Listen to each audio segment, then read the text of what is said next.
You're lying in bed. It's quiet. You're almost asleep. And then, out of nowhere, your brain reaches back 14 years and hands you the exact moment you called your teacher Mom in front of the entire class. You physically flinch. Maybe you make a small sound. You pull the blanket up like it could shield you from something that already happened. Here's what's strange. You can't remember what you did last Tuesday. You've forgotten entire vacations, whole friendships, the names of people you saw every day for years. But that one 3-second moment of humiliation? Burned in, permanent, available at full resolution, on demand, forever. Your brain deletes almost everything. So why does it guard your most embarrassing memories like they're the most important thing that ever happened to you? The answer is stranger than it feels, and it says something unsettling about what your brain still thinks is trying to kill you. First, the part that should make you feel a little less alone. This happens to everyone. There's even an unofficial name for it, a cringe attack. That sudden, involuntary, full-body wave of shame triggered by a memory nobody asked for. And the easy explanation is that you remember these moments because they mattered. They were important. Big emotional events stick. That's just how memory works. That's true, but it doesn't go nearly far enough, because it doesn't explain the cruelty of it. It doesn't explain why the memory ambushes you years later, uninvited. Why replaying it makes it worse instead of better. Why the moment that haunts you is one that, to everyone else in the room, was completely forgettable. To understand that, you have to look at what your brain is actually doing in the instant something embarrasses you. And it's not what you think. Most of what happens to you is never really saved. Your brain takes in a flood of experience every second and throws almost all of it away. It has to. You'd drown otherwise, but some moments get flagged. And the thing that does the flagging is a small almond-shaped structure deep in your brain called the amygdala. Its job is to scan everything you experience for one quality above all others: threat.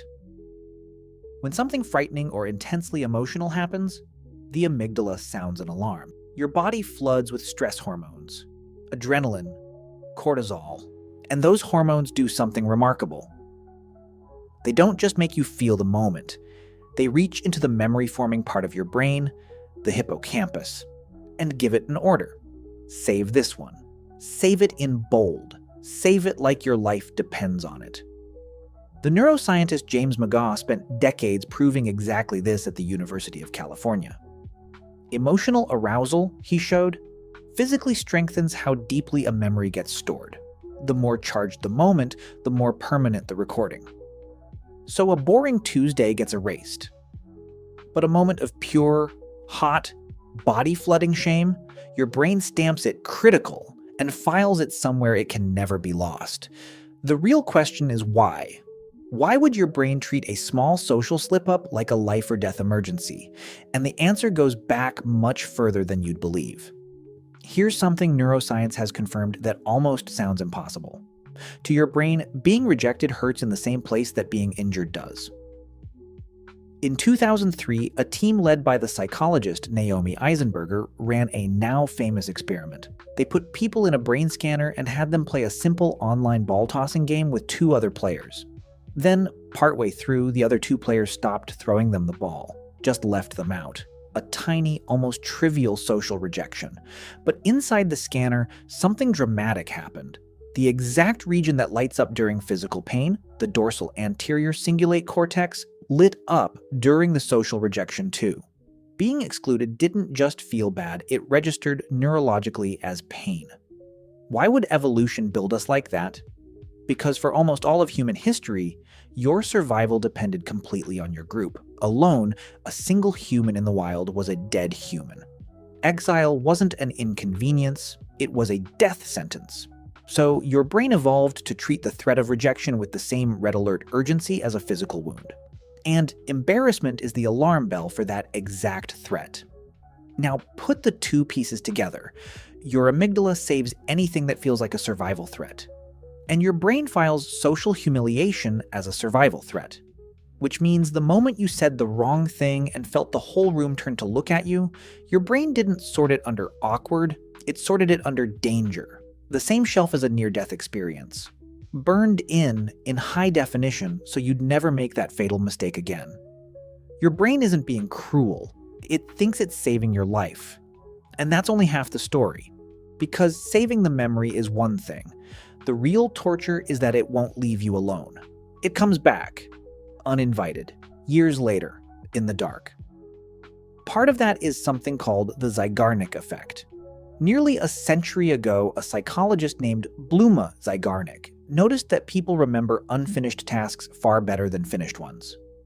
Your mind keeps an open loop running on anything it considers unresolved, nagging you, circling back, refusing to let it close. And an embarrassing moment is the ultimate unfinished task. There's no resolution. You never got to fix it, never got to take it back, never got the all clear that the danger had passed. So your brain keeps the file open and active, and every so often it pushes it back to the surface to ask the same desperate question. Are we safe yet? Did we survive that? There's a darker layer underneath. Human memory comes with a built-in negativity bias. Bad experiences are stored more strongly and pulled up more easily than good ones. A single humiliation outweighs 100 ordinary kindnesses.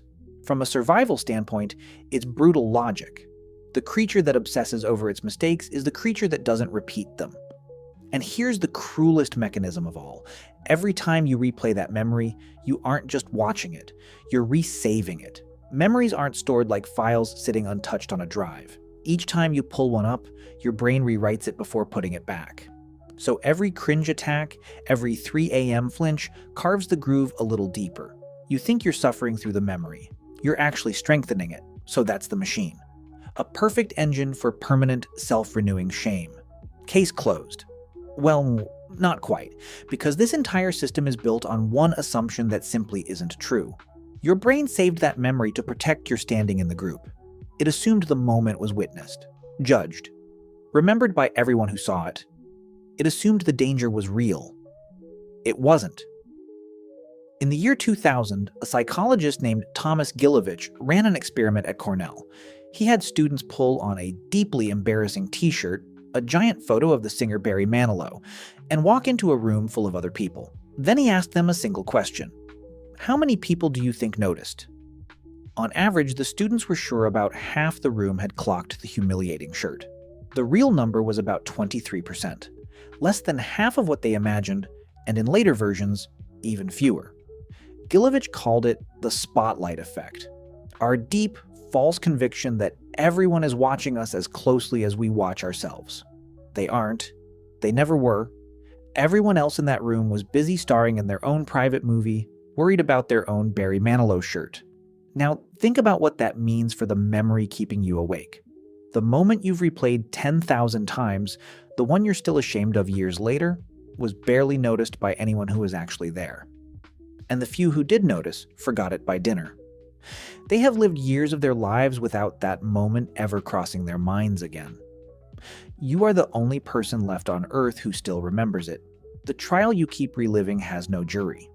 The audience you're performing your shame for went home a decade ago. It's a private screening in an empty theater of a film that only you ever saw. So tonight, or some night soon, it'll happen again. You'll be almost asleep, and your brain will reach back and hand you the moment.